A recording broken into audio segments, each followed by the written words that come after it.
en directo. Dejadme ver si estoy en directo, ¿vale? Porque esto, madre mía, cómo voy. Bueno, es normal, es normal. Vamos a ver si me deja estar por aquí. Yo hasta que no vea el directo en YouTube, no, en live, no. A ver si lo tengo por aquí. Ay, Dios mío, querido, de verdad. Y aquí, en principio, debería estar en directo yo. Vamos a ver. Ahora, ay, por fin, por fin. Por favor. Es que parece esto más difícil que un parto. Bueno, buenas noches a todos. Hoy voy a estar en este tipo de entrevistas que a veces funcionan bien, a veces no funcionan tan bien por este tipo de cosas que tienen en el directo. Hoy voy a estar con un historiador de formación, tiene su canal en TikTok, cubre cine clásico, pero también películas de los 80, películas de los 90, y siempre desde un ángulo de anécdotas y de curiosidades. Es una persona a la que yo creo que le gustan mucho los westerns, lo hemos hablado alguna vez. Ha empezado recientemente su cuenta de YouTube con los shorts que ya lleva creando en TikTok desde hace tiempo. Probó Instagram, pero no le convenció. Y colabora conmigo y con Jordi de Mi Cine Clásico, los directos que hacemos cada 15 días los jueves. ¿Vale? Es Capitán Trotter. Capitán Trotter, buenas noches. Buenas noches, ¿qué tal, Nair? ¿Cómo estamos? Madre mía, la técnica, Dios mío. Ahora sí Madre mía. sale, ¿eh? Ahora sí sale porque me salía a Sí, mí en sí. el teléfono que estabas emitiendo en directo. Ahora sí, ya confirmado. No, sí, ya cuando le das a on, pues entonces sí que funciona. Cuando no, pues obviamente no va a funcionar. Pero sí, sí, Madre sí, sí. mía. De Pues verdad, cómo nada, se nota que soy pues primeriza, ¿eh? joder, pero se te da muy bien la tecnología. Si fuera yo, estaría emitiendo 1 hora y media creyendo que estoy con alguien y estoy solo. Eso sería yo. No, no, Una pero cosa. porque se me dio por ver aquí en el móvil. Bueno, nos ahorramos esa conversación sobre el calor que hace hoy, Sí, sí, ¿vale? sí, sí. La pasamos, la pasamos. Hace calor. Y hace calor, eso ya lo sabemos. Entonces, bueno, lo que estábamos comentando, ¿no? Para quien no te conozca o no sepa de tu existencia, ya he Sí, comentado que estás en TikTok, que estás en YouTube. Coméntanos un poco quién eres, Antonio, y sí. quién es o qué es Capitán Trotter. Pues nada, pues Antonio es la persona que está detrás de Capitán Trotter y Capitán Trotter es fundamentalmente la transformación o la expresión en redes sociales de algo que ha estado siempre conmigo, que es el interés por el cine desde muy pequeño, porque en mi casa con mis padres hemos visto siempre mucho cine clásico, aunque bueno, cine de todas épocas también. Ujú, Y es un poco pues la unión de esas dos cosas con las que han ido siempre muy de la mano, que para mí han sido muy importantes, que es fundamentalmente el cine y la historia. Siempre, siempre. Entonces, no de una manera, vamos a decir, académica en el sentido de ser la persona que más sabe del mundo, sino simplemente dejándome llevar por las pulsiones del momento. O sea, soy una persona que se ujú, deja llevar en ese aspecto y todo aquello que me parezca bien voy para allá y cuando no, voy para otro lado. No pretendo hacerlo académico, ¿sabes? Entonces, ni ujú. siquiera la formación que tengo como historiador, porque yo no he ejercido de historiador, yo estudié historia y la historia ha estado conmigo siempre, pero no he ido por ese lado académico. Entonces, bueno, Ujú. así me he movido. Bueno, a ver, yo creo que el cine y la historia siempre van de la mano. Ya no tanto hablando de películas históricas, sino también pues el conocer el contexto sociopolítico e histórico de cuando fueron creadas las películas. Pero, ¿cómo acabas haciendo vídeos para TikTok? ¿Cuál fue el origen, la idea? ¿O hubo un momento en concreto en el que dijiste, bueno, pues ahora sí voy a hacer esto? No hubo un momento concreto, simplemente era algo que me llamaba la atención desde hace mucho tiempo y lo que siempre me había llamado la atención era YouTube y bueno, había visto 10.000 millones de canales y cosas que me interesaban y que podrían encajarme, pero nunca me había animado. Y lo de TikTok llegó un poco casi de casualidad, porque nunca me había fijado en estas redes sociales que son de móvil, digamos, Ujú. y sin embargo un día probando colgué, bueno, una publicación muy básica sobre un libro que había leído, vi que era muy sencillo y dije, oye, pues si esto es tan sencillo, a lo mejor alguien tan torpe como yo con la tecnología seguramente me lo puede hacer. Y eso me llevó a seguir jugando y esa misma semana colgué un vídeo. Ni siquiera me llamaba Capitán Trotter, eso es una cosa que puse después. Y fui jugando y así fue. Y hasta ahora. O sea, que tampoco, ¿sabes? O sea, lo de TikTok ha salido Ujú. más bien casi sin querer. Y sin embargo, la planificación teórica que he tenido siempre sobre lo que quería hacer en un canal de YouTube lleva bastantes años conmigo. Porque a mí YouTube me ha gustado desde siempre. O sea, tengo recuerdos muy antiguos de YouTube, como usuario, evidentemente.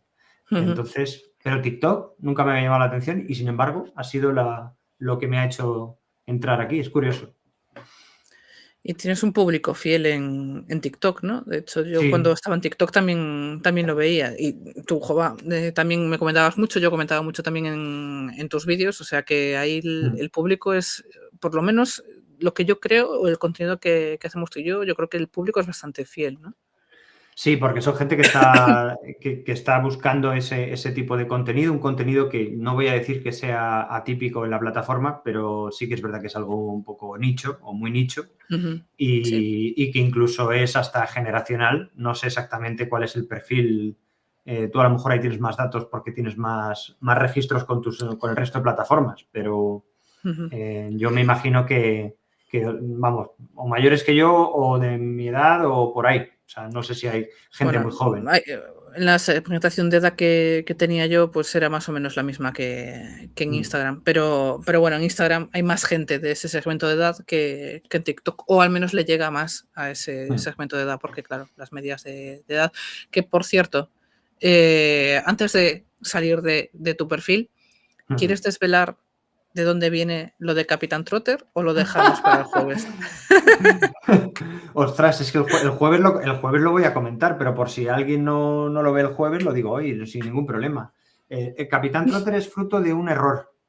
Y el error es que hay un personaje muy secundario, pero que a mí me hizo mucha gracia en su momento, que era el Teniente Trotter de La Isla de las Cabezas Cortadas, una película de Renny Harlin del año 96, que es una de mis favoritas del género, si no la favorita.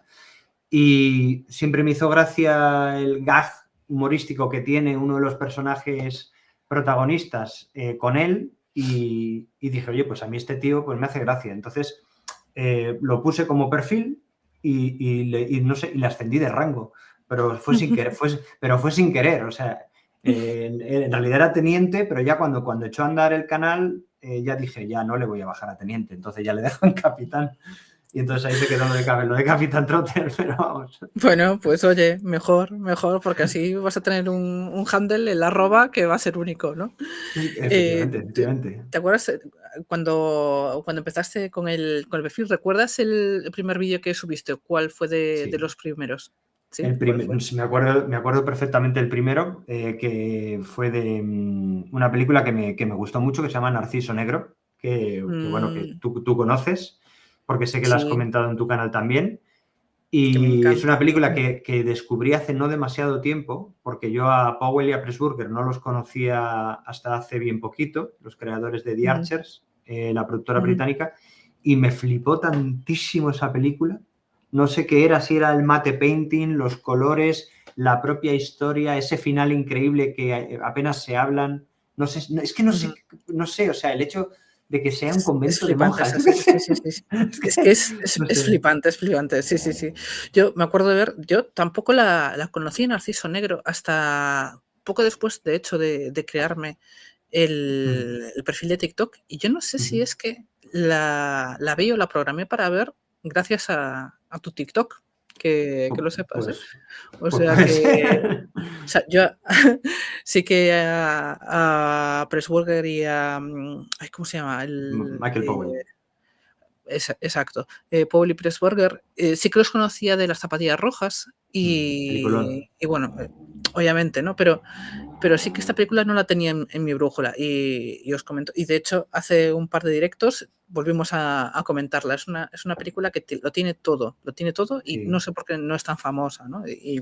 Y bueno, cuando de repente ves que todos esos acantilados, esos paisajes, en realidad es mate painting, Sí, sí, pero es un comenta mate painting que te lo crees. O sea, que te lo te crees lo crees. totalmente, O sea, totalmente. Y sabes además que te están vendiendo un mate painting, pero da igual, es que da igual. Es que esa es la magia del mate painting, que da igual. ujú, Sí, porque, sí, sí. no sé, hay una conexión cerebral con el mate painting que, por ejemplo, no encuentras con películas que le han metido millones y millones de dólares en efectos que han puesto digitalmente a posteriori. Eso es una Ujú, cosa que pasa y es una realidad. Y esta es una película, es que es todo. Es que la presencia constante del viento, ese del Himalaya, que parece que es lo que va haciendo que se vaya enrareciendo el ambiente. Parece que el efecto de la locura de los personajes tiene que ver con ese viento que está presente constantemente. Y es como, por ujú. favor, cerrar las ventanas de una vez, porque entre que suena, se ve como vuela las hojas, es un caldo de cultivo maravilloso para una película que acaba como acaba. Que yo le recomiendo a la Total. gente que la vea. Sí, sí, y de hecho es una de las películas así clásicas que son más o menos desconocidas, que son bastante fáciles de ver. Mira, nos comenta José Sales que Deborah Kerr, mi gran amor, saludos cordiales. Sí, sí, sí. Pues sí. Y bueno, ¿tienes algún, o sea, te esperabas? Porque creo que este vídeo que comentas, que fue el primero que fue Narciso Negro, es uno de Negro, tus sí. vídeos más exitosos en TikTok, ¿no? ¿Te esperabas esta respuesta del público en cuanto a visualizaciones, No, comentarios, etcétera? tampoco estaba familiarizado con cómo funcionaba la plataforma con respecto a otras a nivel de visualizaciones. Por ejemplo, yo ahora lo estoy viendo con los reels de YouTube y demás, más o menos me voy dando un poco cuenta, pero yo no esperaba para nada que tuviera esa recepción y eso fue lo que me hizo un poco seguir con el y ver que de repente empezaba gente a comentar, gente, pero que hacía comentarios con, vamos a decir, con criterio, en el sentido de que realmente Ujú, tenían un interés natural y sano en conocer la película o si la conocían, comentármela. Y la gente le hacía mucha ilusión saber que podían encontrar canales en TikTok o en otras plataformas en donde se hablara de un cine, pues eso, que les gusta a ellos también, que les llega y que está bien. Entonces, no me lo esperaba, no me lo esperaba, la verdad. Entonces, para adelante ujú, fui. Estuvo muy bien. claro.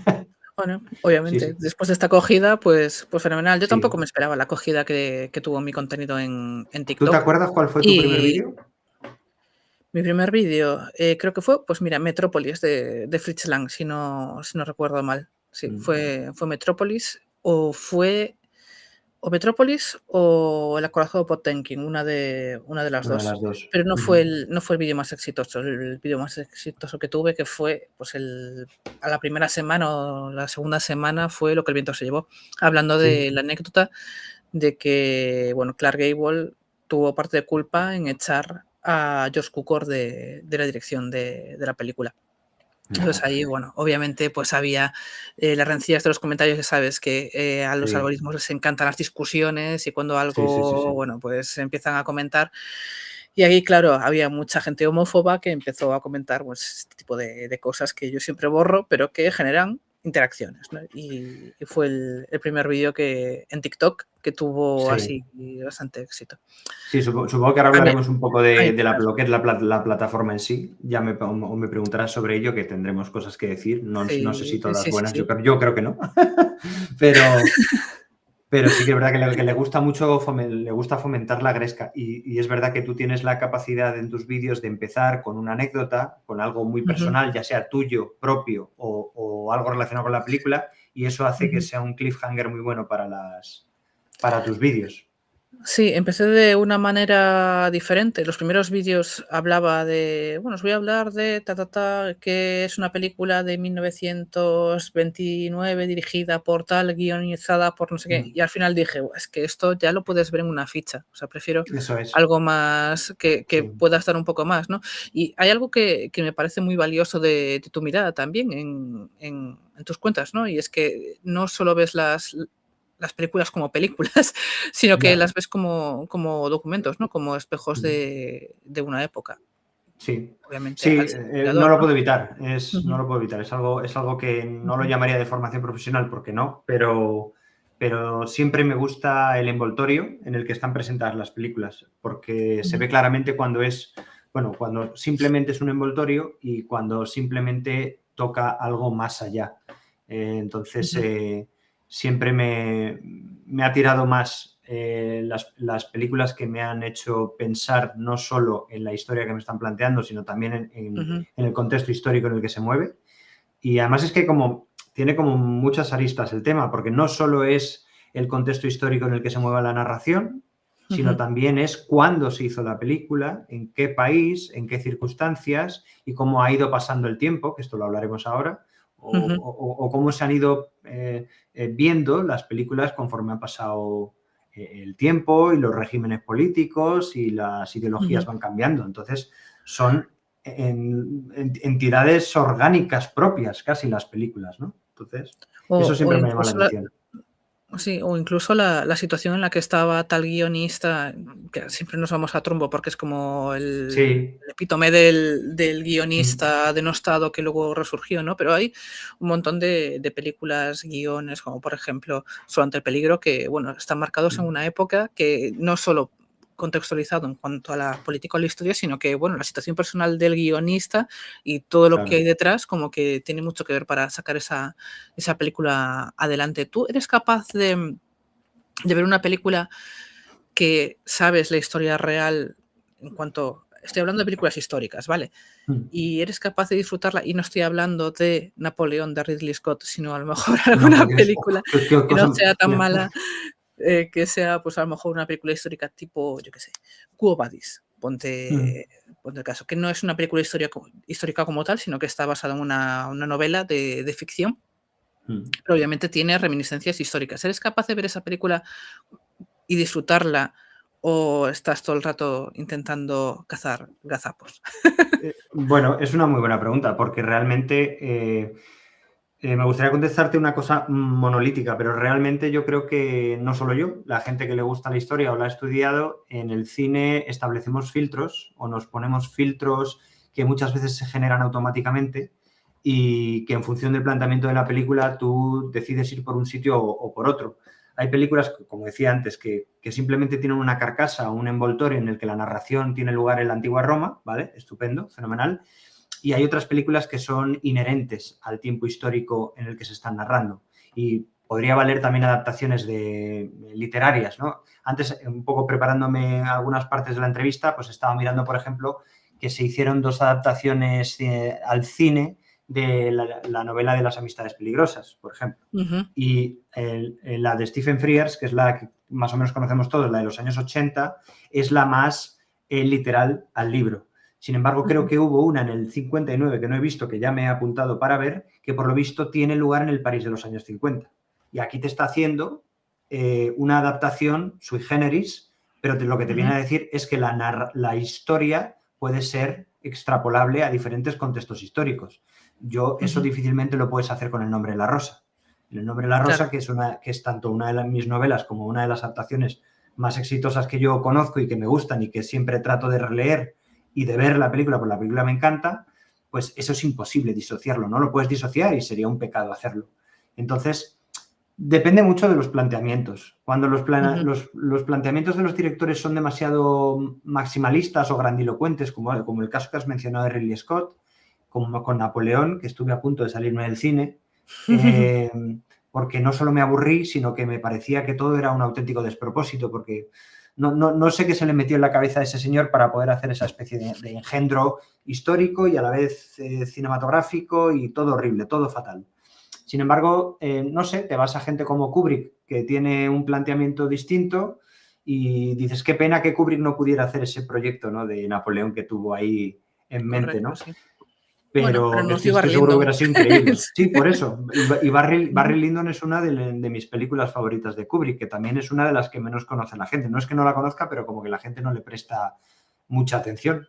Y por no dejar en la estacada o ahí en la calle mal parado a Ridley Scott, pues mira, Los duelistas también puede ser un planteamiento que, bueno, que no está mal, ¿sabes? Entonces, hay que tener mucho cuidado. Con la historia hay que tener mucho cuidado porque es un magnífico lubricante para entrar en diferentes mundos, y eso el cine te lo brinda en bandeja si se hace medianamente bien, pero hay que tener cuidado, en general hay que tener cuidado con todas las películas, porque lo normal que te vas a encontrar es simplemente, bueno, pues no es el mejor, digamos, ejemplo para aprender de historia. O sea, es un buen sitio para poder entrar, pero tú tienes que comprometerte lo Yo, suficiente con la idea y decir, vale, esto me ha picado el gusanillo, me gusta esta película de romanos y ahora yo por mi cuenta voy a investigar, entre comillas, ¿vale? O sea, no hay nada gratis en esta vida y yo no soy de esa gente, mira que me gusta la didáctica, pero yo no soy partidario de decir, no, es que tiene que ser todo fácil. No, si tú estás comprometido con una cosa que te gusta, pues tienes que esforzarte y buscar por tu cuenta. No te quedes solo con el planteamiento histórico de una película, porque ahí no te lo van a resolver. Entonces, bueno. Sí. Nos comenta José Sales también, no os olvidéis de Valmont de Forman, también muy meritoria adaptación, creo yo.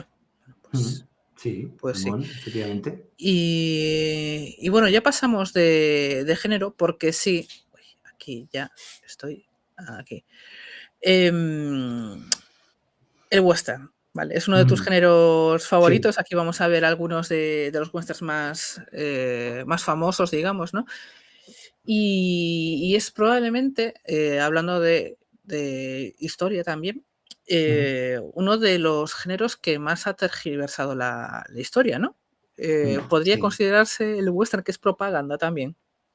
Sí, lo que pasa es que bueno, hay una propaganda clara y evidente que se hace desde el origen hasta el final, y luego hay una propaganda blanda, digamos, que se hace simplemente pues porque es la idiosincrasia del director o del guionista o de todos los que se han criado en ese contexto histórico concreto, ¿no? Y es que el western, lo que tiene fantástico el western con el cine es que el western está acabándose literalmente en el momento que el cine nace.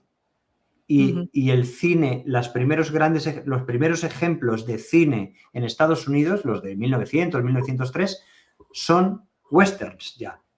Pero el western seguía vivo. Entonces es como una recogida de testigo, ¿no? La historia de Estados Unidos es una historia muy corta. Están haciendo ahora el 250 aniversario de la fundación del país, pero la fundación mítica del país se hace en el oeste. Es como en el caso ibérico, vamos a decir, porque también incluyo a Portugal, es un poco la fundación mítica sería la Reconquista, ¿no? O aquello, o ese término historiográfico tan manido que se le ha llamado la Reconquista. Pues ese Cid o esas historias medievales que han configurado digamos, la nación política portuguesa y la española, pues en el caso de los Estados Unidos es que le resultó antes de ayer, porque es a finales del 19, principios del 20. Entonces, tener la épica tan pegada al principal medio de difusión de tu propia historia como es el cine, pues eso te tiene que condicionar y te tiene que marcar sin duda alguna. Y estoy contigo en que es probablemente el género más torticeramente manipulador que haya podido haber, probablemente. Sí, totalmente, porque nosotros porque tenemos la óptica y la mirada occidental, que estamos como muy domesticados a vivir en un mundo bueno, pues en el que unos son los buenos y otros son los malos. Pero el western podría ser algo completamente distinto si se hubiera analizado, pues probablemente desde una perspectiva bastante más real que la que se analiza siempre. Bueno, hay algún caso notorio y por supuesto ha habido revisitaciones posteriores del género, pero vamos, en términos generales es lo que es. Sí, estamos viendo algunos fotogramas de westerns famosos. Si tuvieses que elegir uno o unos, pues es porque uno siempre, bueno, pues es demasiado poco, ¿no? Que el que mejor entiende lo que fue de verdad lo que es el salvaje oeste, o el que mejor usa esa mentira para contar la verdad, ¿cuál crees que sería? Yo creo, sin pensarlo mucho, El hombre que mató a Liberty Balance. Para mí es una de las películas que más me gustan, pero no solo del western, en general. Es una de las películas que más me gustan. Y creo que es la película que concita en ella tanto lo que es la idea de construcción mitificada vía prensa, vía otras cosas, de lo que es la nación norteamericana. Creo que es el gran mensaje que quería dar Ford. Es la muerte del viejo oeste con la llegada del nuevo oeste, que es lo que representa el personaje de James Stewart, y para mí es una de las películas perfectas y que mejor describe pues esa intención, ¿no? Está esa frase que dice el periodista de imprime la leyenda, ¿no? Mejor imprimir la leyenda cuando están entrevistando al senador Ransom Stoddard, ella cuando es mayor, le dices mejor, porque le dice, no, le confiesa que él no había, en fin, no voy a hacer spoiler aquí, pero no era la persona que creían que era, y entonces al final dice, mejor imprime la leyenda, ¿no? Al final la leyenda es lo que pervive, y es lo que le acaba diciendo el maquinista cuando están regresando. Dice, cualquier cosa con tal de estar... Y el tío pensaba que le iba a decir que era uno de los creadores de la nación como senador, como licenciado en leyes, y le dice, cualquier cosa por el hombre que mató a Liberty Balance. Entonces te das cuenta que es digamos eso, la leyenda lo que realmente construye las naciones, ¿no? Un discurso. Sí. José Sales nos comentaba que Río Bravo. Yo soy, la verdad es que más de Solo ante el peligro. No sé, es una película más intimista, digamos, o no lo sé. Pero como que creo que define muy bien, o sea, liga muy bien lo que es la época del western, donde está ambientado, obviamente, con la época contextual, o sea, en donde se contextualiza la película, ¿no? Y bueno, y aquí básicamente acabamos con el asesinato de Jesse James por el cobarde de Robert Ford, que yo creo que de los últimos westerns que hay, incluso diría que es la última gran película de western, y mira que hay varias que a lo mejor son consideradas películas buenas, como por ejemplo, ¿cómo es? El año del perro o algo así, ¿no? Que estaba Benedict Cumberbatch, que está bastante bien. Sí. Pero bueno, no le llega... La de Open Ranch de Robert Duvall y de Kevin Costner tampoco está mal, porque habla de lo de los enclosures. Pero eso es de los 90, ¿no? De los 90, me parece, sí. O sea, es que ya 90 para adelante yo lo considero relativamente moderno. Pero, claro. Pero sí. Este es un peliculón. Luego hay una película que está adaptada en el oeste, pero que no es oeste, que es de Jarmusch, que la habrás visto, que es Dead Men, con Johnny Depp, que es una peli que tiene, la verdad, un planteamiento formal muy chulo y mira al western desde un punto de vista completamente distinto. Creo que también el remake que hicieron de Valor de Ley con Bridges, creo que también está bastante bien. La tengo así un poco perdida en la memoria, pero creo recordar que no estaba nada mal. También la propia Valor de Ley de John Wayne también está... Bueno, y no sé si has visto Bone Tomahawk, a lo mejor sí, a lo mejor no. No. A ver, no apuntes de momento. No lo apuntes de momento, te cuento, ¿vale? Porque es, digamos que empieza como un western, el típico western de los indios secuestran a una persona, mujer, y entonces hay 3 personajes distintos que van en su búsqueda, pero acaba siendo una película de terror y gore. Con Carrasel. Vale. Entonces, bueno, hay diferentes... Sí, Bone Tomahawk, sí. Comenta José Sales también, a ver qué nos comenta. No sé si estaréis de acuerdo, pero Sin Perdón cierra para mí una época del cine, lo que se llama cine clásico, todas sus claves, tenía que ser un western. Bueno, en uno de los directos que tuvimos en el canal de Mi Cine Clásico, estuvimos debatiendo tanto Jordi como Antonio como yo, sobre qué se puede considerar cine clásico, ¿no? Cada uno tiene su propia visión. Y yo creo, José, que en tu caso pues puede ser lo mismo, ¿no? Es decir, para ti marca Sin Perdón como el inicio del fin de ese cine clásico. Capitán Trotter te lo explicaré ahora. En mi caso, el cine clásico acabaría con la llegada masiva de los blockbusters y el vídeo doméstico y el consumo doméstico a través de VHS y beta. Y Capitán Trotter, Antonio. Yo es que lo del cine clásico efectivamente lo hemos debatido y Jordi dijo una cosa que me gustó mucho, que su canal le llamó Mi Cine Clásico, porque era lo que él consideraba como cine clásico. Depende de dónde nos agarremos, porque si nos agarramos simplemente al cine norteamericano, pues podríamos decir que el final del cine clásico podría ser entre el finales de los 60, principios de los 70, cuando llega la generación de los barbudos. Pero claro, hay gente que ve una película de los 70, 80 y la considera clásica también.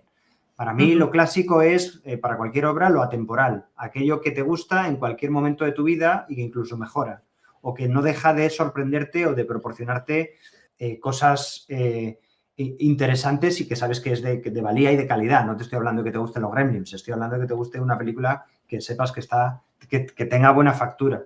Para mí, por ejemplo, Sin Perdón, yo también la consideraría clásica, pero no sería lo primero que diría. A lo mejor diría antes western crepuscular, porque para mí el western clásico yo lo enfoco entre La Diligencia, que creo que es del año 39, bendito año 39, y yo creo que hasta, me parece que es Valor de Ley, que es del año 69, 70, o sea, estamos hablando de esa franja de 3 décadas en las cuales se acuña el western clásico. Y, por ejemplo, ahí también puedes meter las cosas de Leone, pero Leone para mí no es cine clásico. O sea, para mí Leone no es cine clásico. Es otra cosa. Muy valorable y muy aceptable, pero para mí el cine clásico tampoco te sabría decir exactamente cuáles son las... Sabría más decirte lo que no que lo que sí es. Entonces eso ya va por gustos, pero yo, Sin Perdón, así de primeras, no la metería como cine clásico. Bueno, aquí académicamente se supone que el cine clásico llega hasta los 60. Supongo que con el fin del código Hays o no. Pues por ejemplo, ¿cómo se llama? Con Psicosis, hay mucha gente que lo pone en Psicosis, por ejemplo, que dicen que Psicosis es como la muerte de facto y de jure de lo que es el código Hays, y ya directamente, pues bueno, pues todo lo que vino después, todas las pruebas que hubo después, toda la violencia, toda la... Entonces, bueno, pues eso... El nuevo cine estadounidense, ¿no?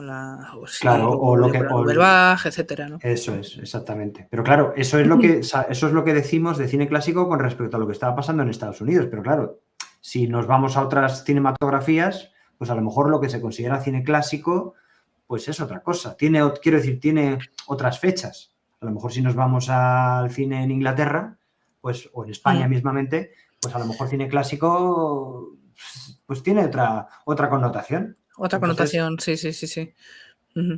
Bueno, tú en tu canal o en tus redes sociales, digamos, cubres no solo cine clásico estricto, como estamos hablando ahora, sino también películas de los 80 o de los 90, ¿no? Porque, de hecho, siempre dices que estás dispuesto, lo acabamos de ver ahora, ¿no? Bon Tomahawk, que ya estás apuntando, ¿no? Siempre estás dispuesto a descubrir películas nuevas y, de hecho, cuando elegimos las películas de los jueves en el canal de Mi Cine Clásico, siempre dices, no, yo elijo las que no he visto porque así me animo a ver algo nuevo. ¿Cuál es la película antigua de las últimas o recientes que hayas descubierto y que digas, ostras, ¿y cómo es posible que no haya visto yo esta película? Bueno, no son muy recientes, pero te puedo decir que, por ejemplo, hay una película de William Friedkin que conocerás seguramente, que se llama Carga Maldita, o de Sorcerer, que ya fue una versión que se hizo de una película de los años 50 francesa, que también está muy bien, que se llama El Salario del Miedo. El Salario del Miedo, sí. Que no me acuerdo el nombre del señor francés, pero fue uno de los precursores del lo que se llamó el noir o el polar francés. Sí, es Henri Georges Clouzot. De Clouzot, eso, que también es un te lo puedo hacer con acento francés o con acento español, pero Clouzot... De hecho, Clouzot tiene unos peliculones de cine negro que flipas, empezando por Las Diabólicas, que es una de las películas que yo siempre recomiendo. Y sí, o sea, El Salario del Miedo es uno de sus peliculones totales, sí. Pues a mí, yo di primero con la de William Friedkin y luego ya di con la de Clouzot. Y me gustan las dos. Obviamente son planteamientos completamente distintos, pero es que todo el mundo que conocemos a Friedkin, pues, fundamentalmente por El Exorcista y demás, pero esta es una película que no te deja respirar en ningún momento y es un ambiente que está tan viciado, es una atmósfera tan conseguida, tan cargada, que en parte también me recordó muchísimo al Exorcista, porque eso es evidente que es una cosa del director, que no sé cómo lo hace, que inocula una atmósfera un cargante total en la que ya te está dando una identidad clarísima de la película que estás viendo. O sea, te podrá gustar más, te podrá gustar menos, pero la elección temática, el encuadre es perfecto. Y a mí me gusta mucho cuando el director me hace un planteamiento sincero, y de frente de lo que me va a proponer. Luego lo que se me podrá proponer me gustará más o menos. Pero a mí, que sean sinceros conmigo como espectador, que me traten como adulto dentro de la propuesta, me gusta. Sí, sí, a mí me gusta y lo echo de menos también.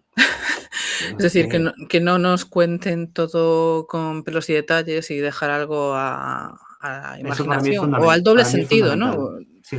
De hecho, una de las cosas que más me gustan de las películas es cuando dejan no solo el final, sino la trama a que tú interpretes tu propia versión sobre lo que está Sí. ocurriendo o qué significa tal cosa, ¿no? Como puede ser, por ejemplo, La gata sobre el tejado de zinc, que bueno, es un drama romántico, pero tiene pues una serie de capas que bueno, pues cada uno lo puede disfrutar a lo largo de toda su vida, ¿no?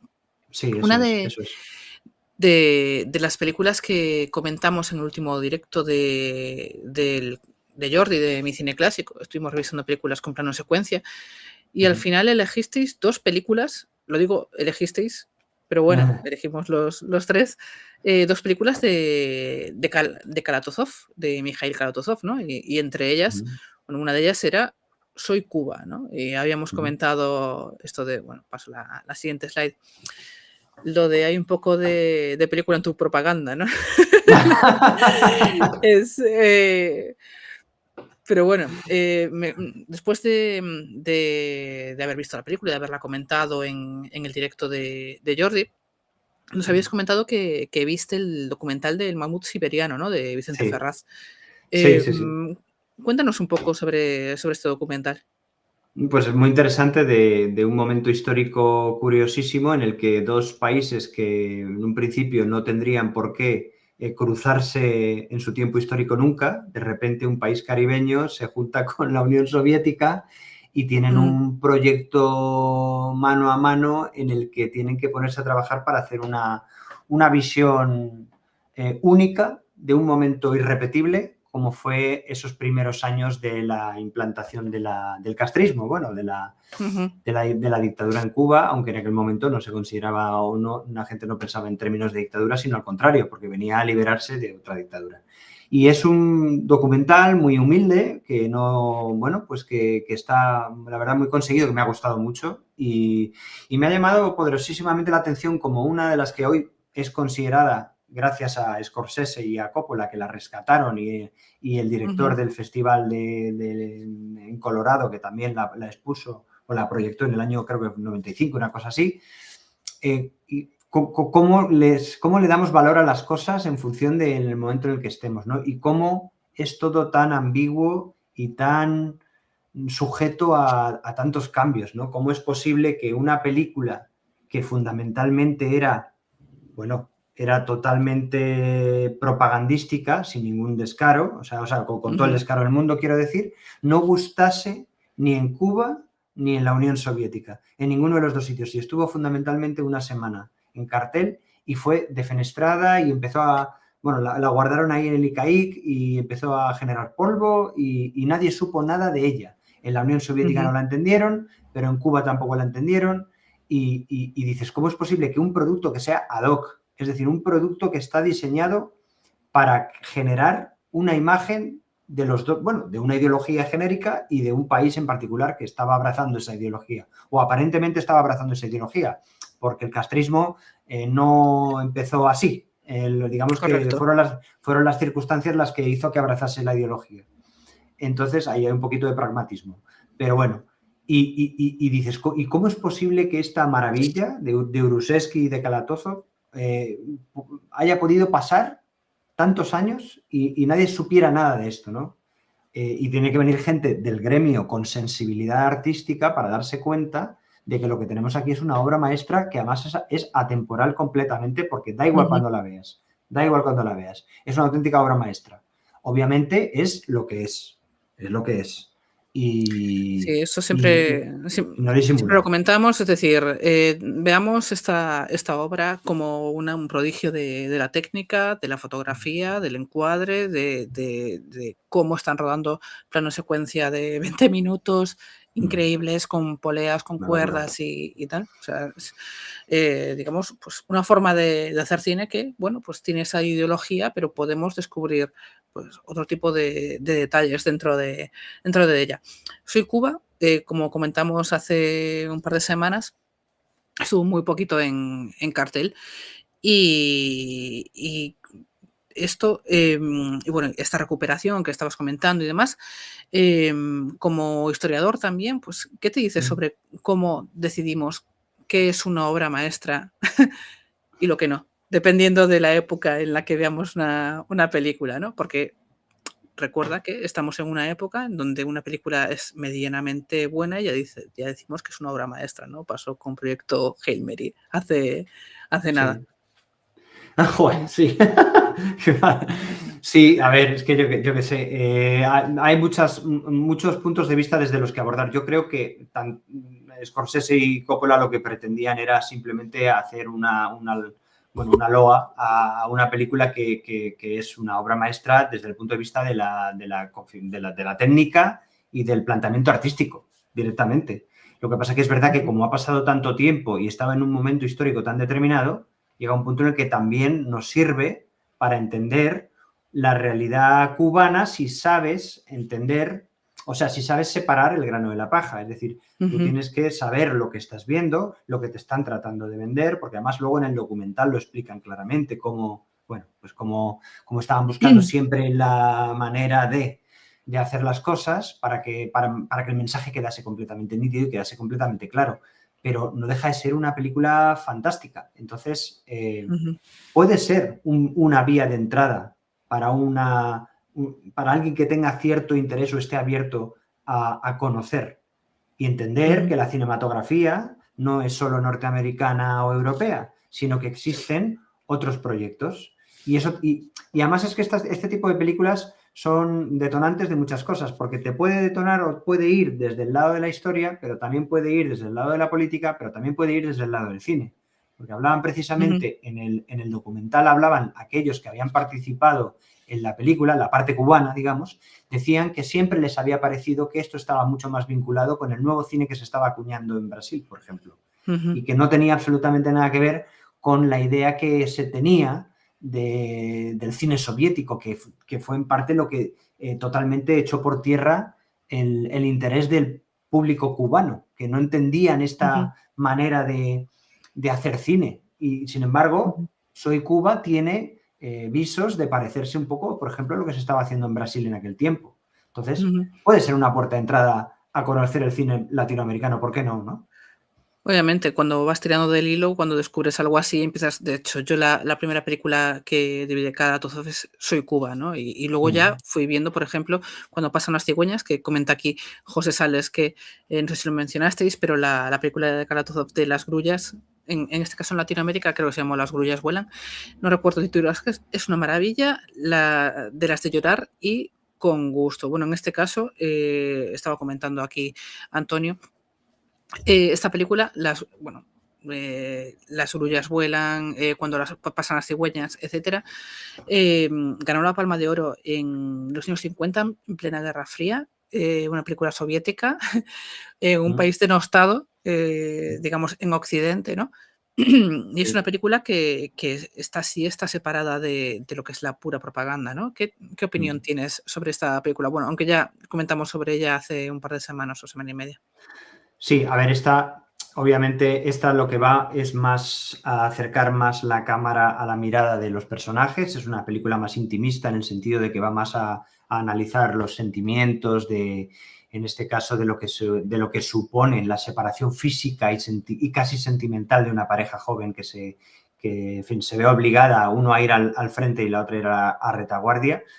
No es, por tanto, política, pero no deja de ser política en el sentido de que nosotros, que estamos en el otro lado del telón de acero, en el otro lado del muro, digamos, los que hemos vivido la época o hemos entendido por lo menos lo que fue aquella etapa, sí que somos incapaces de no ver el componente ideológico de la película. Pero es que ahí está la clave, es decir, vemos el componente ideológico de la película, aunque no sea una película propagandística, y sin embargo no somos capaces de ver el componente ideológico en cualquier película del oeste que nos llegue. O sea, nosotros mismos estamos sesgados y condicionados por el entorno y las circunstancias en las que nos hemos desarrollado y vivido. Por eso tenemos que intentar salir de ahí en la medida de lo posible y buscar la verdad, sea la que sea, si nos viene bien o si no nos viene bien. Y creo que Kalatozov es un grandísimo ejemplo, porque también está la tercera película en discordia, digamos, que es de las que me gustan, que yo la recomiendo Sí. altamente, que es la de La carta que nunca fue enviada, que es Ujú. un peliculón brutal, pero brutal, que me encanta y que también la recomiendo, de Kalatozov, o Kalatozov, no sé cómo es. Y creo que el cine soviético y el mundo soviético está todavía por darle una vueltita. Quiero decir, Ujú. seguimos sin saber el gran público y sin tener el interés suficiente por un universo que solo vemos el lado malo. No pretendo hacer una loa a ninguna ideología, sino las luces y las sombras. Y estamos acostumbrados a hablar de las sombras. Y sin embargo, no nos damos cuenta de que ese gran país, en términos geográficos, fue capaz de pasar del subdesarrollo más absoluto a ser los pioneros en salir al espacio, por ejemplo. Y en el cine también tuvieron muchas cosas que decir. Tú sabes de cine, digamos, de los años 20 y anteriores, y sabes de la importancia de los soviéticos y también de lo vinculado que estaba el cine con respecto a la influencia u opinión políticas. Entonces, Sí, creo que es importante de, conocer. Sí, sí. De hecho, bueno, Hitchcock, uno de sus referentes en este caso es un soviético, no hay alguien más soviético que Einstein, el acorazado Potemkin, y el referente de Hitchcock cuando descubres a Hitchcock por primera vez o cuando te acercas a Hitchcock, no lo puedes entender si no conoces a lo que es digamos, el maestro del montaje, que en este caso es Claro, Einstein, ¿no? eso Y es, luego eso ves es. referencias en un montón de películas, como por ejemplo, la más evidente, obviamente, es Los Intocables, con la escena del carrito cuando baja por las escaleras.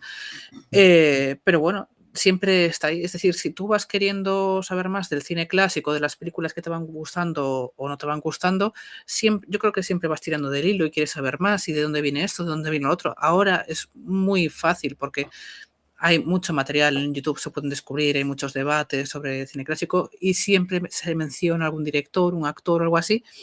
O, por ejemplo, aplicaciones, ¿no? Como por ejemplo puede ser Letterboxd o Film Affinity, que yo de hecho Film Affinity pues es mi aplicación entre comillas de referencia porque si me gustaba una película de cine clásico o no de cine clásico, veía quién era el director, Claro, filtraba por el director y empezaba a ver, vale, pues ¿dónde está esta? ¿Dónde la puedo conseguir? ¿Qué puedo eso ver es. más de este director?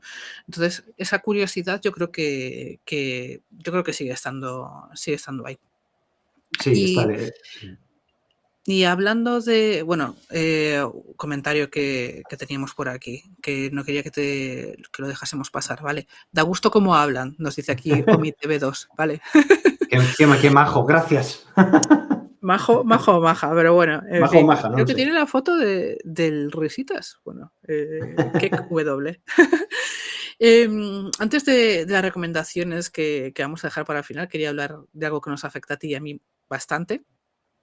Y creo que la gente que nos ve le interesa saber, porque hacer divulgación de cine clásico en redes no es tan fácil como parece. Tú estás en TikTok, yo estuve allí y me fui hace relativamente poco porque, bueno, a mí me censuraron los vídeos de forma espectacular, me bloquearon la cuenta hasta 5 veces y, bueno, cuando hablas de cierta época aparecen símbolos, aparecen palabras, contextos históricos y el algoritmo parece que no lo entiende, ¿no? Sí. Simplemente penaliza esas palabras o porque estás hablando de una temática en particular. A ti te ha pasado algo parecido, ¿verdad? Sí, bueno, es que de hecho determina y condiciona aquello que subo. Es decir, si cualquiera que pueda ver un poco mi canal se da cuenta de que hay un género que falta, que es el cine bélico, Ujú, y bueno, salvo que hables de otras guerras, pero si se trata de la Segunda Guerra Mundial, tengo un montón de películas que me encantaría tratar. He tratado El tren, por ejemplo, de, ujú, de Frankenheimer, pero me da mucho miedo, yo mismo me autocensuro, porque sé lo que me ha pasado con otros vídeos, sé lo que cuesta cuando te tumban un vídeo, no solo por la parte de apelar y demás, sino por el tema de volver a reeditar o intentar ujú, maquillarlo de tal forma que la plataforma te lo acepte. sabiendo que no estás tratando con una persona, sino que estás tratando con una máquina. Y yo mismo me autocensuro. Es decir, a mí me encantaría, al igual que a ti, porque esto lo hemos comentado muchísimas veces, hablar de Leni Riefenstahl. Y de Leni Riefenstahl no podemos hablar. Y Leni Riefenstahl tiene muchísima más presencia en el cine de todo. Vamos, ves El Rey León y tienes a Leni Riefenstahl. Ves La Guerra de las Galaxias y tienes a Leni Riefenstahl. Entonces, en un periodo tan increíble como ese, que no se puede hablar de... Además, una mujer, quiero decir, en los años 30, quiero decirte, o sea... ¿Qué más datos quieres para que sea relevante la cinematografía corta, por otro lado? Porque podríamos hablar de 3 grandes películas, o la suya anterior de alpinismo, que son 4 películas que son. Pues, ¿por qué no puedo hablar de esto? ¿Por qué? Si lo único que estoy haciendo es... nuestra labor es la divulgativa, es difusión, claro. es compartir una experiencia. Entonces, ¿por qué tengo que estar luchando con la plataforma por esto? No estoy haciendo apología de nada. Que comenta aquí, José, lo seguiré con el mismo cariño desde la cama, estoy mayor y ciático. Mi viejo Nokia con su teclado os ahorra mis rollos. Conocí y en ese universo soviético y no ahorraré nunca mis loas, bicos, que son besos en gallego. Sí, bueno, sí, la censura, bueno, aparte de tumbar contenidos, parece que siempre tenemos que buscar circunloquios, eufemismos para hablar de lo que tenemos que hablar, ¿no? Y además creo que es un grandísimo error, porque creo que las cosas hay que tratarlas tal y como son. Exacto, es un error y yo creo que... Somos adultos y hay que hablar las cosas. Y yo creo que, bueno, pero las redes sociales, como hay muchos menores, yo entiendo que utilizan esto para proteger a esos menores, pero bueno, no los protegen de otras temáticas que yo creo que son más violentas o son más dañinas. Yo estoy seguro de que si le dan una vuelta, conseguirían la manera de filtrar para que luego el que pudiera entrar, aunque fuera más complicado, tuviera la posibilidad de hablar en libertad, totalmente. Pero vamos a ver, las IAs tienen que estar preparadas para saber discernir cuando un contenido es divulgativo y cuando un contenido es un contenido de odio. O sea, yo recuerdo la primera vez que subí El Gran Dictador a TikTok, era nada, creo que fue mi 4º o 5º vídeo, no sé. Y claro, yo no sabía todo esto, me bajaron la cuenta. Fue mi primer bloqueo de cuenta, ¿no? Pero tampoco comentaba nada más, es decir, estaba hablando de que bueno, que Chaplin interpretaba a Hinkel y interpretaba también a un barbero judío que, bueno, pues pasa esto. Entonces, nada, me bloquearon porque hacía un discurso que era apología del odio hacia minorías, ¿no? Claro. Pero bueno, yo creo que el público agradecería incluso que este tipo de palabras o frases o autocensura no la tuviésemos. ¿Qué pasa? Que si no nos autocensuramos, no podríais disfrutar de los contenidos que hacemos. Es absurdo. Eso por descontado, que la gente lo entienda, que es que estamos poniéndonos censura a nosotros mismos todo el rato para intentar pasar los filtros y que el vídeo más o menos se pueda mover un poco. Pero es una realidad. O sea, de Segunda Guerra Mundial prácticamente no hablamos. Yo tuve un caso rarísimo de una película que se llama Romper Stromper, que es una película australiana en la que se dio a conocer un jovencísimo Russell Crowe, es una película de mediados de los 90, antes de dar el salto a Estados Unidos, y habla sobre una realidad social que estaba viviendo Australia en un contexto determinado de inmigración y, bueno, y eran una banda de gente sin pelo que iban por ahí pegando a la peña, ¿no? Y entonces yo lo saqué de una manera jocosa el vídeo y decía no sé qué, seguidores del bigotillo y no sé qué. Y dices, qué gracioso es todo, pero llega un punto en el que dices, pero es que yo no quiero hablar así. Yo no quiero hablar así, quiero decir las cosas como son, porque además esas son de películas de un género social muy determinado que a mí me parecen fascinantes, porque es conocer la realidad australiana de la inmigración en los años 90 que prácticamente nadie conocemos aquí en Europa, entonces, bueno, en otro sitio. Entonces, qué gran oportunidad para conocer una realidad histórica y contar las cosas como son. Desde luego, pero ¿tú crees que TikTok puede ser viable a largo plazo para nosotros que hacemos contenido clásico? Bueno, clásico en el sentido amplio, quiero decir. Sí, no, creo que no. Creo que no, o sea, me gustaría decirte que sí, pero con la política que además han empezado a hacer ahora en 2026 o finales del 25, que nos han hecho polvo con visualizaciones y demás, tengo muy claro que TikTok lo que quiere es gente que venda no sé, duchas Temo. o Sí, taburetes. O sí. gente que haga O contenido, pero que a la vez que te haga reír, también te esté vendiendo la tontería de turno. Entonces creo que ujú, TikTok es una plataforma comercial de venta de productos disimulada o de otra manera. Pero nuestro contenido no está, o sea, no tiene, vamos, mírate tú misma, o sea, tú misma has sí, sí, sí, sí, decidido, yo, después de mucho ujú, trabajo y esfuerzo, has decidido migrar a otras plataformas. ujú, Y yo estoy en TikTok ahora, pero mi intención es que cuando salga un poco, eche a andar mi canal de YouTube, que tardará porque no tengo demasiado tiempo para hacer los vídeos de YouTube, yo migraré a YouTube ujú, porque, por diversos motivos, porque me interesa el formato horizontal, porque me interesa un formato de vídeo más largo, más divulgativo, alejado de las cosas rápidas y de consumo de dedo, digamos, de pasar, ujú. pero, pero tengo muy claro que TikTok no nos quiere, no nos quiere. No, yo creo que desde que la compra de TikTok por parte de Estados Unidos, creo que, o sea, ya antes era bastante difícil, pero a partir de la compra, el traspaso de manos de TikTok hacia manos estadounidenses es todo, El todo cambio, va el peor. cambio de 2025 a 2026 lo hemos notado todos, pero canales Yo sé que pequeños es así. como el mío, o sea, fue Ujú. de unas visualizaciones de 10 veces menos, que era como, Sí, sí, joder, sí, sí. si para Ujú, 4 o 5 personas que me ven, que muestran un interés sincero y real por el contenido que hacemos, que es divulgativo, que es cultural, que es histórico, joder, pues que entonces, ¿qué hago entonces? Para que TikTok me haga caso, ¿qué tengo que hacer? ¿Un bailecito? O... efectivamente. Un bailecito y reír y vender productos, porque te están continuamente diciendo, hazte con la TikTok Shop y, o sea, yo me fui Pero básicamente constantemente.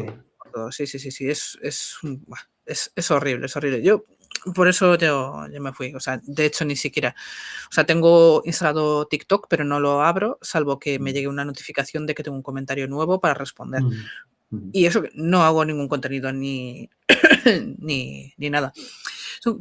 Has comentado que hace poco creaste el canal de YouTube. Sí, Probaste bueno, Instagram en su día, pero sí, o sea, saliste por patas. no me convenció Y, nada. No, y digamos que en tu caso, ¿hacia dónde va tu estrategia? Es decir, ¿cuál sería tu siguiente paso, aparte del contenido que estás haciendo ahora en YouTube? bueno, yo ahora de momento lo único que estoy haciendo es alimentar con shorts el contenido que ya Ujú, creé en TikTok, meterle ese contenido a YouTube para que empiece un poco a alimentar el algoritmo o bueno, o no sé, o para que empiece a tener un poco de contenido y subir un poco suscriptores. La idea que tengo es vídeo largo, a intentar hacer un vídeo a la semana. ujú, Por supuesto, contenido horizontal, pausado, sosegado, en el que hablo de mis movidas, de mis cosas, te lo puedes imaginar, pues, yo qué sé, hablo del contexto histórico de tal película y en un ujú, vídeo, pues un vídeo, yo qué sé, que sea de, pues no lo sé, no sé cuánto tiempo pueden durar, pero pues pueden durar desde 10 minutos hasta 20 minutos, dependiendo. Y la idea es no morir en el intento, no morir en la edición, no estar todo el rato pegándome con miniaturas y cosas, ujú, y que la gente que venga a verme, aunque sean muy pocos, que lo disfruten y que vayan al contenido en sí del propio canal. O sea, que sean gente que realmente estén interesados en saber, en preguntar, en generar un debate, ujú, un diálogo conmigo en relación a cualquier tema. Ya sea ujú. desde el punto de vista del cine o desde el punto de vista de la historia o del tema que yo trate, da igual. Por ejemplo, de los temas que tengo en TikTok que no son de cine concretamente, sino que son que tienen que ver cosas con el cine, por ejemplo, un En vídeo un plan, vídeo que el tengo estilo de... o algo así, el Claro, género X, sí, sí, sí. Ujú, claro, por ejemplo, uno que tengo de Nueva York en los años 60 y 70 a través ujú, del cine, ¿vale? Que es un vídeo igual, formato minuto y medio, 2 minutos, en el que hablo del Nueva York que se ve en el cine de esas épocas. Pues esos ujú, vídeos no los estoy migrando todavía a YouTube porque pretendo hacerlos más largos y o sea, desglosarlos y hacerlos más largos, digamos. O sea, mi contenido ujú, va a ser ese.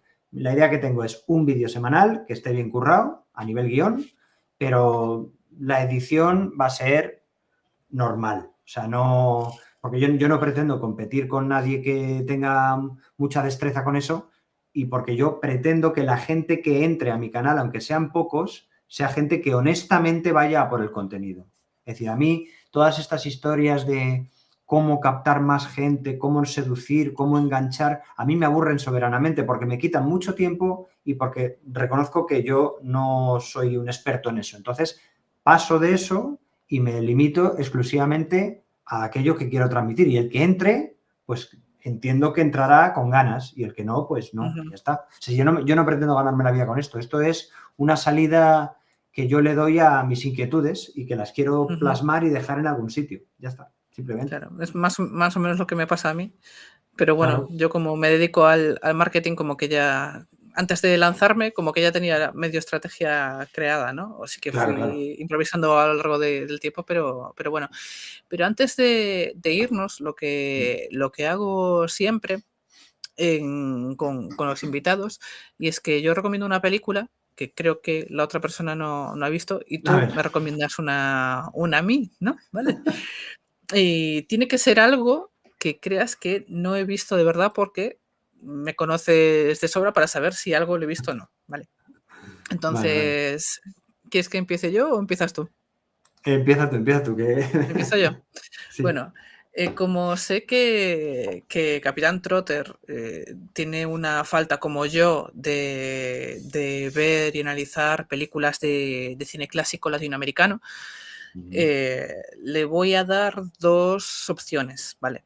Las dos son argentinas, porque creo que en esta época argentina pues es más fácil que... Es decir, yo los argentinos les entiendo mejor que los mexicanos, ¿vale? Lo siento mucho, ¿vale? Pero yo creo que es porque los gallegos y los argentinos como que somos primos hermanos y el acento argentino como que soy capaz de entenderlo aunque sea un acento argentino muy cerrado, ¿no? Y hay dos películas que, de hecho, yo por mí no las habría conocido en la vida, que me recomendaron seguidores en TikTok, que eran de allí, de Argentina. Hay mucho cine clásico latinoamericano, pero una es Los tallos amargos, de Fernando Ayala. Vale. Es una película de cine negro, una película de cine negro argentino, cuyo director de fotografía trabajó con Greg Toland, que fue el director de fotografía de películas tan desconocidas como, por ejemplo, Ciudadano Kane, ¿no? Por ejemplo. Entonces, bueno, esto sería una de las películas recomendadas. Creo que está en YouTube, ¿eh? Y Los tallos de hecho, amargos. la otra que te voy a comentar también está en YouTube y es Más allá del olvido, de Hugo del Carril. Hugo del Carril era un director, pero también era cantante. Como, por ejemplo, Leonardo Fabio, que también era cantante y un gran director también de cine clásico argentino. En este caso te hablo de un drama, pero bueno, que también está muy bien. De Hugo del Carril, es decir, en cuanto veas esta película dirás, ostras, pues quiero conocer más de este hombre. De hecho, tiene una historia que te encantará sobre, bueno, él era peronista hasta la médula y el, digamos, ministro de la propaganda o de cultura, o como le quieras llamar en Argentina, del peronismo, Apple creo que se llamaba, como que tenía rencillas y demás y, bueno, ahí hay una historia. Vale, así que te lo comento para que investigues y te empapes un poco sobre esto. Ahí tienes un poco las dos opciones. Pues no, voy a ver las dos y las publicaré en el canal porque estoy seguro de que yo por otra parte, yo digo, yo obviamente todo lo que recomiendo lo he visto y todo lo que recomiendo es porque lo recomiendo. Quiero decir, no pongo películas que no me han gustado. No, porque efectivamente. A veces hay que matizarlo. Pero entonces estoy seguro de que estas dos me van a gustar. Así que la veré y seguramente investigaré un poquito sobre las pelis porque siempre me conozco y acabo buceando un poco. Y luego acá lo utilizaré para mis vídeos. Y digo, no voy a poder recomendarte nada que no hayas visto, pero me da la sensación, aunque me repita muchísimo, pero me da la sensación que La carta que nunca fue enviada de Kalatozov no la has visto. No. Vale, pues no. Ahí tienes tu clásica. Vale. Y a ver qué te parece y luego me la vas a comparar con las dos que sí conoces suyas o por lo menos las dos que hemos tratado juntos, esas, a ver qué te parece con respecto a Las cigüeñas, si es mejor o peor. Es un planteamiento distinto, pero está muy chulo. El problema de esto es que seguramente como si son películas tan diferentes, va a ser difícil saber cuál es mejor que otra. Porque si son películas tan distintas, es difícil decir, esta me gusta. Bueno, Fíjate, puedes decir, esta me gusta más que otra. Pero a mí me costó entrar en la película, me costó entrar. Pero me gusta más que la de las cigüeñas, me gusta más. Y me cuesta entrar porque, bueno, es un poco lenta, al principio empieza un poco lenta, fundamentalmente es la historia de unos científicos soviéticos que van a la tundra siberiana en busca de, me parece que son diamantes o algo así, o un mineral preciado. Se supone que van en una investigación científica pagada por el gobierno. Entonces ellos van ahí, digamos, a hacer ese gran descubrimiento, que es un sitio en el que supuestamente no iban a encontrar nada. Lo que van a hacer es unas prospecciones, unas excavaciones para encontrar, bueno, pues un mineral que les sirva para la honor y gloria de la patria, porque lo dicen así un poco tal. Y el tema se va complicando y se va convirtiendo en una historia de, en fin, muy interesante, en el que la naturaleza tiene mucho que ver, tiene mucha presencia, es una película que es fascinante. Y luego, yo no sé, para cambiar un poco de tono completamente, yo no sé si tú llegaste a ver la película esta que me parece un delirio, es Roar. ¿Has visto Roar? Ostras, no sé exactamente si la he visto o no. Es una locura, ¿eh? O sea, esta te la recomiendo, pero no porque sea una película buena, sino porque es una película que se llama Roar. Es Rugido, del año 81, ¿vale? Es El Gran Rugido también se tradujo, ¿eh? El Gran Rugido. El Gran Rugido. Con Tippi Hedren, puede ser. Sí, es Tippi Hedren, Melanie Griffith y Noel Marshall, que era el marido de Tippi Hedren y el padre de Melanie Griffith, creo. Sí. Y la intrahistoria de la película es fascinante. Hay un documental, no sé si. Creo que tiene que haber un documental. No sé si hay un documental, pero Rodrigo Cortés, en uno de los podcasts de Aquí hay dragones, no recuerdo cuál es, si me acuerdo te lo paso, habla sobre la intrahistoria de esta película. Bueno, es una película que es única. Creo que es la película con mayor presupuesto de las películas consideradas, digamos, low cost. Y luego es que es una locura. Lo del tema, es que no te quiero contar mucho más. Yo lo único que te voy a decir lo único que te voy a decir es que lo que sale en la película es real, ¿vale? O sea, es real. Es una familia que se va a África a vivir rodeado de leones y tigres, ¿vale? Y los leones y los tigres no saben actuar. Quiero decirte que hacen lo que hacen los leones y los tigres. Entonces es un flipe ver cómo Tippi Hedren lucha por su vida. Y cómo ves a Melanie Griffith haciendo lo mismo. Te lo recomiendo. Es una locura. Un día te reúnes con amigos y lo ves. Sí. Pues sí. El Gran Rugido. Pues me la recuerdo. Sí, El Gran Rugido. Ya lo tengo aquí metida en mi lista de Film Affinity para verla. Una pena que no esté en ninguna plataforma, la verdad. Sí, a mí me costó encontrarla. Bueno, comenta aquí José Sales que Hugo del Carril es el Chuck Berry argentino, Elvis, obviamente, Gardel. Bueno, se refiere en cuanto a cantante, ¿no?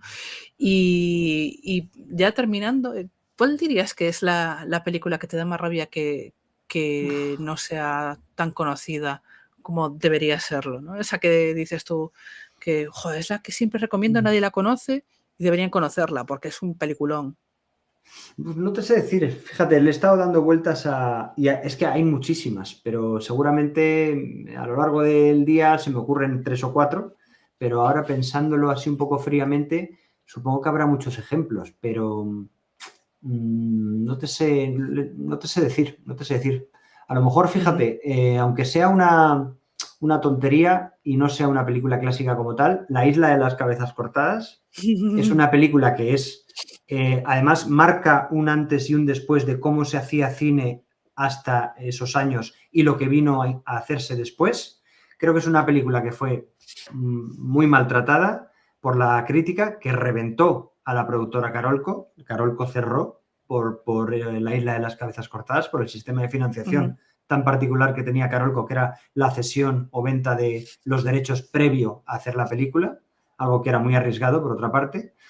Y a mí me parece una de las películas de piratas y de aventuras más impresionantes, junto con una banda sonora impresionante, que he visto. Y es una película que reivindicaré siempre y que no conoce nadie. Alguna vez la han puesto en la tele, pero la ven como la típica película de estas de después de comer, que dices, uy, qué pereza me da. Pero si es un peliculón, todo lo que está pasando en la película pasa en la película.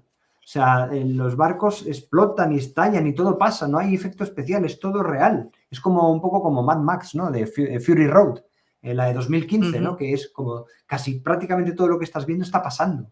Es una celebración fantástica de cine. Yo con los años me he vuelto muy talibán con respecto a los efectos especiales o los efectos digitales. Al principio, cuando era joven, en los 90, pues me encantaban y ibas a ver Mars Attacks o Independence Day y flipabas. Pero con los años me he dado cuenta que se ha hecho un uso tan torticero de los efectos que ya casi soy un purista de los no efectos o del uso concretísimo del efecto especial, ¿no? Sí, en ese sentido, el otro día estaba haciendo scroll por Final Infinity y de pronto vi Moon de Duncan Jones, no sé si la has visto. Y No. es... ¿O sí? ¿No es la de un tío que habla con una...? Sí, creo que sí. Sam Rockwell, sí.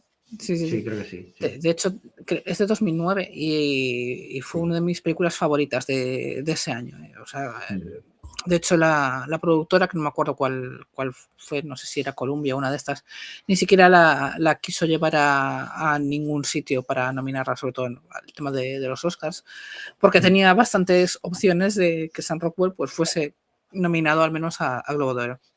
Pero bueno, para mí es este tipo de películas más cercanas, una antigua que yo creo que muy antigua, que no se conoce y que debería conocerse, es Y el mundo marcha de Kim Vidor, que no sé si está en YouTube o una de estas, Creo es que sí.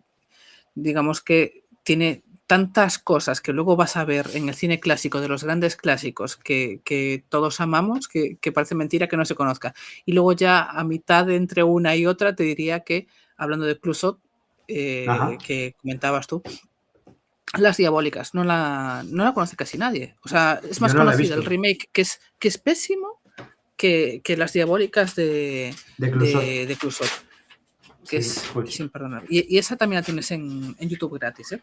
Me la apunto porque la has comentado en varias ocasiones y incluso está muy bien. O sea que Y bueno, luego ahí... también tiene otra que se llama El Cuervo, el Cuervo, que también está muy bien. Pero bueno, ya acabando, porque ya van a ser las 11:30 y ya yo creo que no sé si has cenado en este Sí. caso. Sí. Vale. Sí. Y esto es una pregunta que te la dejé lanzada y tal, por si reflexionaste sobre ello, y es que si crees que estamos criando a las nuevas generaciones de gente que se está interesando por ver el cine clásico, o es al revés, que nuestros canales existen porque hay hambre de este tipo de contenido clásico. Yo quiero creer que es una mezcla de las dos cosas. Quiero creer que estamos abriendo la posibilidad a gente que nos conozca, no a nosotros, sino que conozca nuestro contenido, porque nosotros no importamos, es el contenido.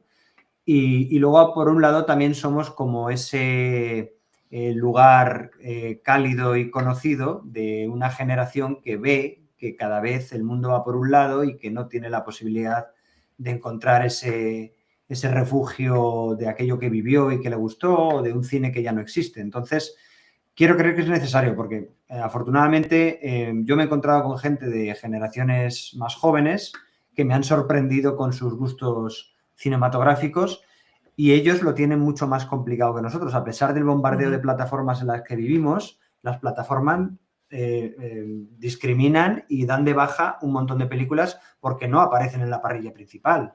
Es decir, nos creemos que porque todo esté en Internet y sea consultable, no, lo que está consultable son los grandes éxitos del momento o los grandes clásicos labrados en mármol tipo El Padrino y demás, pero Pasaporte para Pimlico no la tienes. Entonces, lo que te quiero decir es que hay muchas películas que se están perdiendo, desgraciadamente, porque no interesa a las plataformas rescatarlas.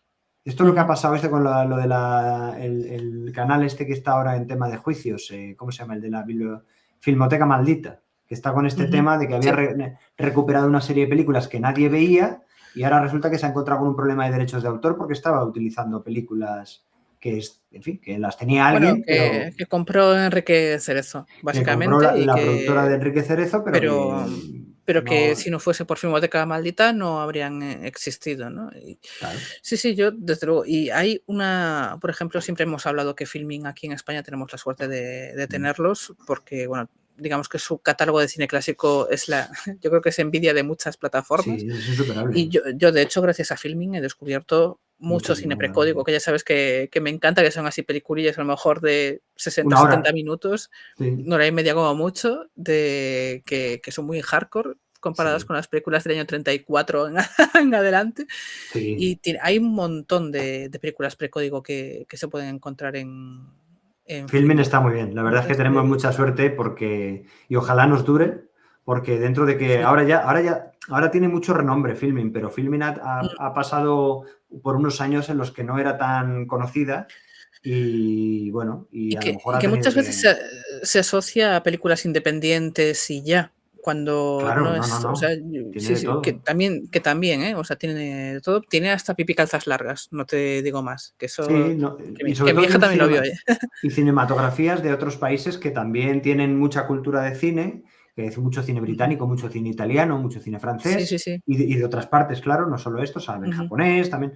Y entonces se agradece que haya esta oferta y la verdad es que en eso no nos podemos quejar.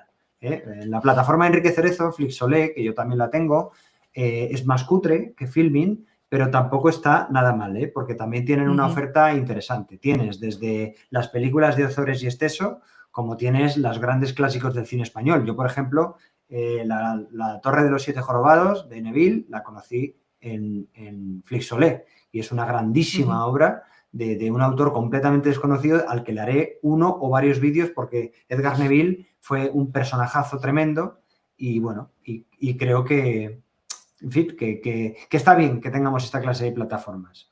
Ujú. Y creo que nosotros estamos ahí en medio. Estamos en medio en el sentido de recomendamos, pero también damos refugio a los desamparados. Sí, sí, mira, José Sales comenta que Pasaporte para Finlico es una de mis películas favoritas desde hace más de medio siglo, cuando la vi en la tele y me maravilló. Bueno, Yo la tengo en así físico que, porque no la encuentro en ningún lado. claro, fíjate. Bueno, Antonio, muchas gracias. No sé si te Nada, quedó algo por comentar. Yo simplemente desde aquí, a los que estáis por aquí, recomendaros el canal de Capitán Trotter, así como suena todo junto. eso es. De Ahora momento, mismo más actividad en está, TikTok. efectivamente, ahora mismo está subiendo vídeos que ya están publicados en TikTok, donde tiene actividad, pero os recomiendo verlo porque, bueno, estamos a la espera de esos vídeos más largos y más Sí, pausados y no tanto de TikTok. Yo desde sí. aquí, como a todos, muchas gracias por estar aquí, por comentar, gracias a los que estáis en el otro lado, sobre todo José, que siempre estás comentando. Bueno, nada, Nos pues vais a muchas poder gracias. ver, nada, nos vais a poder ver a él, a Antonio, Capitán Trotter y a mí en el canal de Mi Cine Clásico este jueves, hablando de películas de piratas, que son 5 películas de piratas que parece que el género es muy cerrado, pero en realidad, por lo que hemos visto, Sí, es un da abanico mucho bastante juego. amplio. Da mucho juego. Sí, sí. Algunas divertidas, otras no tanto. Otras que tienen muchas curiosidades. Por ejemplo, creo que teníamos Efectivamente. El Hidalgo de los Mares, también habíamos puesto, ¿no? También, sí, sí, El sí. Hidalgo de los Mares es una de mis pelis favoritas, pero es una película que tiene una leyenda negra Sí, brutal. sí, sí, sí, sí, O sí. sea, ¿tú has visto Y cómo nos pintan? Que es como, por Dios, es horrible, esto es horrible, horrible. horrible. Mira, José, ¿sabes? Mira, siempre me está recomendando la trilogía de Apu, siempre, en los comentarios. Oye, no te Ah, recuerdo. trilogía de Te Apu, la la apunto, recomiendo ¿eh? La también, apunto. la Mira, trilogía de con Apu. boli. Así que Yo estoy bueno, aquí, José, estamos abiertos a estate nuevas atento. sugerencias. Sí, sí, sí. Entonces, bueno, igual que yo, pues recogí de mis seguidores esos clásicos de Latinoamérica, como por ejemplo el romance de Aniceto y la Francisca, yo qué sé, ¿cómo es? Esta de Crónica de un niño solo, también ¿No? de Leonardo Fabio. Bueno, es que hay un montón de ellas, no te sabría decir. Yo qué sé, Las aguas bajan Yo, turbias, también de Hugo del Carril, que yo es una de las entraré. últimas que he visto. En- Macario, que es una obra maestra mexicana también que que el 5 de mayo la publicaré. ponen. Ah, vale. Y no, la publicaré yo. El 5 de mayo, además. Bien. Sí, claro, 5 de mayo. Bien, no, el perfecto, 4 de mayo. El 4 de mayo Perfecto. publicaré La fortaleza escondida de Kurosawa, obviamente, hablando de perfecto. una película que influenció mucho en Star Wars, ¿no? En May the Force. Sí. Pero nada, acabamos ya, ¿vale? Porque al final nos estamos... no queremos trasnochar, ¿vale? Que mañana seguramente tengas que madrugar, como yo, para ir a trabajar.